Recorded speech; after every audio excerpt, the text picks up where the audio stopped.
മങ്കട സദാചാര കൊലപാതകത്തിൽ 5 പ്രതികൾക്ക് ജീവപര്യന്തം തടവ് ശിക്ഷ. പ്രതികളായ ഷറഫുദ്ദീൻ, അബ്ദുൽ ഗഫൂർ, അബ്ദുൽ നാസർ, സക്കീർ ഹുസൈൻ, മുഹമ്മദ് സുഹൈൽ എന്നിവരെയാണ് മഞ്ചേരി കോടതി ശിക്ഷിച്ചത്.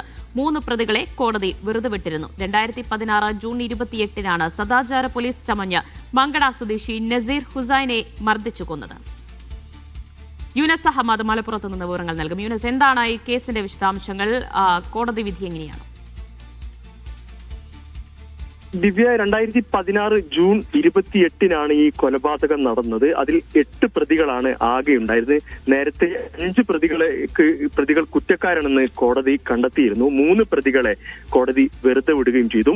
1-ാം പ്രതി ഷറഫുദ്ദീൻ, 2-ാം പ്രതി അബ്ദുൽ ഗഫൂർ, 3-ാം പ്രതി അബ്ദുൽ നാസർ, 4-ാം പ്രതി സക്കീർ ഹുസൈൻ, 5-ാം പ്രതി മുഹമ്മദ് സുഹൈൽ എന്നിവരാണ് കുറ്റക്കാരെന്ന് നേരത്തെ കോടതി വിധിച്ചത്. ഇപ്പോൾ അവരുടെ ശിക്ഷ കോടതി വിധിച്ചിരിക്കുന്നു. 5 പേർക്കും ജീവപര്യന്തം ശിക്ഷ കോടതി വിധിച്ചിരിക്കുന്നു. പ്രധാനമായി സദാചാര പോലീസിംഗ് ചമഞ്ഞ് മങ്കടക്കൂട്ടിൽ സ്വദേശിയായ നസീർ ഹുസൈനെ മർദ്ദിച്ചു കൊന്നു എന്നാണ് ഈ കേസ് ഉണ്ടായിരുന്നത്.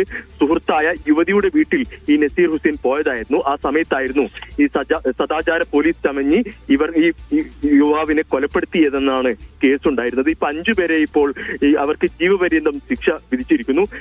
പ്രധാനമായി കോടതി പറയുന്നത് ഈ സദാചാര കൊലക്കേസ് ആൾക്കൂട്ട കൊലക്കും അതോടൊപ്പം തന്നെ ഭീകരവാദ പ്രവർത്തിക്കും തുല്യമാണ് എന്നുള്ള ഒരു നിരീക്ഷണമാണ് കോടതിയുടെ ഭാഗത്തുനിന്നുണ്ടായത്. സദാചാര കൊലക്കേസിലാണ് ഇപ്പോൾ 5 പ്രതികൾക്ക് ജീവപര്യന്തം ശിക്ഷ വിധിച്ചത്. വിശദാംശങ്ങളാണ്